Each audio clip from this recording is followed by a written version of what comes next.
Obviously, the interception that gets called back on the pass interference. And then 3 pass interference penalties on 3rd down, which those same 3 drives result in 21 points. So some self-inflicted wounds that when you're playing a good team, you can't afford to do, because they're going to earn their own yards their own way. So frustrating in that aspect. I will say that I was proud of our guys and their ability to fight back when we were down 27-7.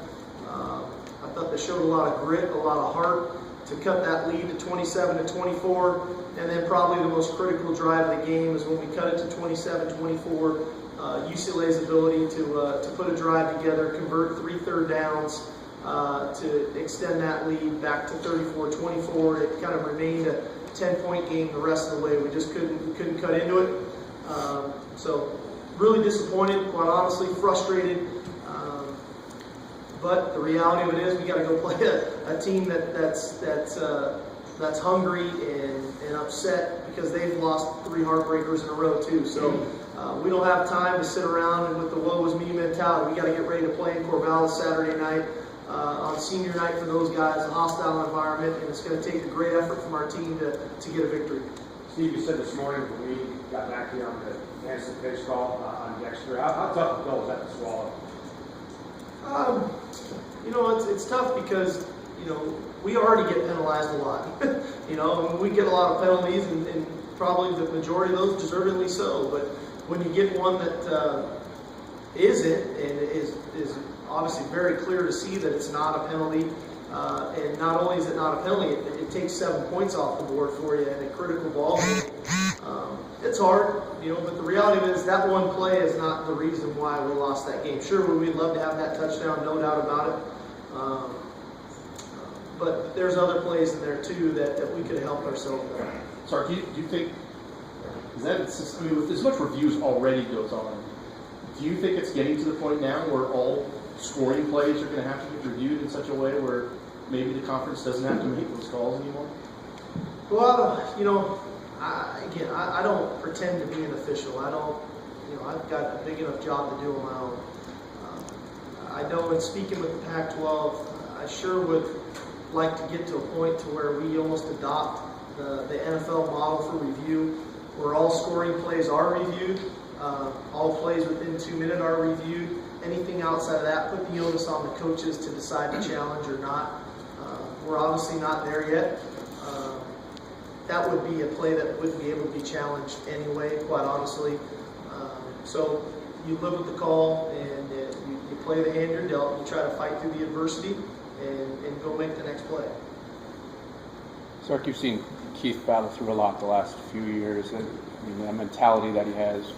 How do you describe that? And have you seen that out of him already this week? And what is it going to come down to for you on Thursday, Friday? I think a lot to it. I think first of all, we've been in a lot of battles together. Keith and I have been through a lot together. And Saturday was hard, I think, on everybody to know. Our entire team knew he wasn't going to come out and play in that second half. And I wanted to make sure he knew that we were there for him. One, first and foremost. 2, I thought he showed a great deal of leadership, knowing he couldn't play, to come back out on that field, to be there for Siler and the rest of the team. I thought just epitomizes what this guy stands for. He loves this university, he loves this football program, and he was right out there, first guy greeting guys coming off the field. So I think that's the first piece. The second piece is I'm not going to put him on the field if he's not healthy enough to play. And he's going to have to show me Thursday that he's able to make the throws that he's capable of making. We're going to allow that shoulder some time to get some of the swelling out of there, the inflammation out of there, so that he feels good on Thursday to go out and throw. And if he's capable of doing that, then we'll play him. If he's not, we'll go with Siler. And we'll prep all week as if Siler's the starter. And he's definitely capable of being that. And then come Thursday, after Thursday's practice, we'll make a decision to move forward. Sorry, can you talk about his injury as it relates to the potential for coming back on Thursday? What's he got specifically? Well, he's got a sore shoulder. He got landed on that.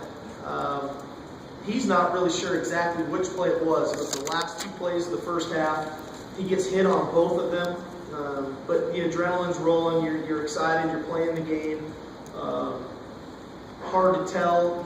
He didn't really know, and then all of a sudden the pain set in. After the incomplete pass on third down, we kicked the field goal. Then he's like, "Man, this thing is really hurting."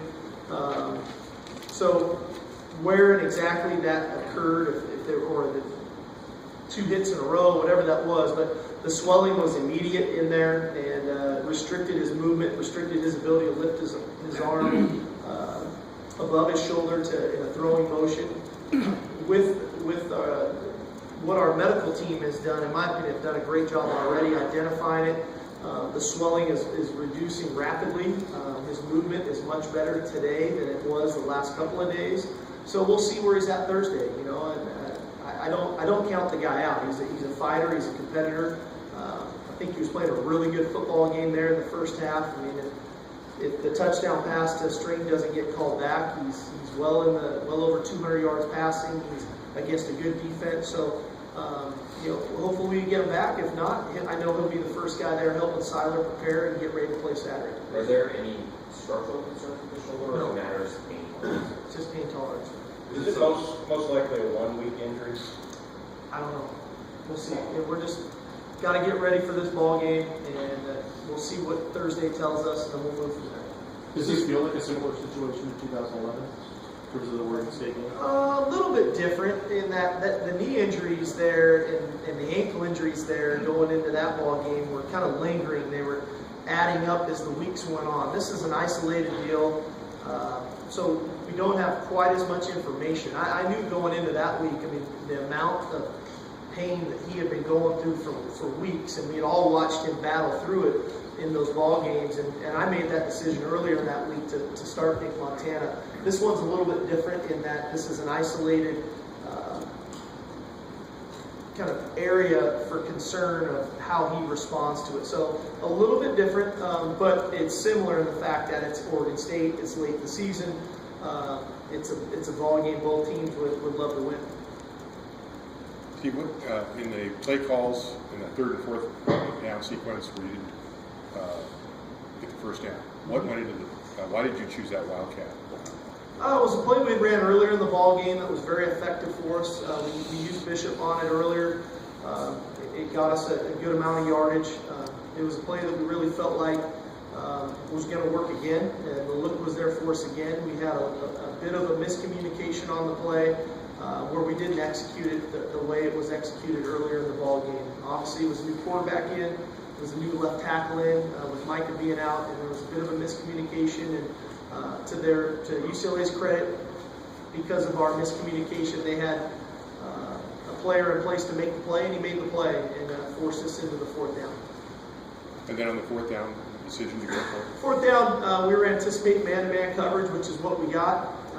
We had liked our matchups on the perimeter, whether it was with Stringfellow or with Austin or with Kevin Smith, and allows the quarterback to go to the matchup he feels great about at that time. He went with Stringfellow, which I don't blame him at the time. Demario was having a fantastic game. Maybe not his best throw. There was a little bit of contact, and the ball went incomplete. But I think that it was a play where we gave the quarterback some options to go to the best matchup at his disposal, and their guy made the play. What's the big challenge in facing Payne Saturday? Well, the challenge is if he's standing back there patting the ball and staring at our secondary with time, he's going to throw it accurately. He's a really accurate passer down the field, so we have to find a way to generate some pressure on him. We know Cooks is going to get his touches. We know Hamlet's going to get his touches. We know Mulaney's going to get his touches. But we can't let Mannion stand there and pat the ball. What's the key in kind of finding that great balance between being able to defend it down the field, but also defending their screen game and what your defensive front has to do? Well, I think that's their system. They do a great job. Coach Riley is a tremendous offensive coach. They force you to defend down the field, 30, 40, 50 yards down the field. And when you put all of your emphasis there, then it's the slow screen game to the back, to the tight ends, things of that nature. So you have to defend it all. And in this conference, there's good offenses, and every week there's unique challenges, and this is another one. So our ability to defend these guys is going to be critical to our success Saturday night. What stood out about Siler since you've had him the last year and a half, and what specifically was your takeaway from I think Friday he's got night? great athleticism. I think we'll see him as he plays more, he'll run the football even more. I think he's trying to find his way some of when is the right time to run it, when is not. We need him to run it. That's one of the assets that he possesses when he's on the field. He's a very accurate passer. I think he has more arm strength than probably people give him credit for. We saw that in the game the other night. But definitely his legs are something that need to be a factor in the game when he's playing. How many times did you call the situation where he had the opportunity to run? I don't have the number right in front of me, but there was probably a good 5 to 8 times in that ball game where he had an option to run it. There was probably 2 of them where I'd say, hey, in the future, Siler, I'd like for you to run it there. And he didn't that night, but I think he will in the future. And when he does, we all know what he's capable of. We've seen it, in a couple ball games here in the past where he's pulled that ball and made some big plays. Does he project as kind of runner that Jake was? No, I think he's a little bit different. Jake is a very physical guy. Jake's a very physical runner, strong. Siler, a little bit more of a glider, a little bit more elusive, I think. I don't think he'll take quite as many hits as Jake, but I don't think he'll outrun as many people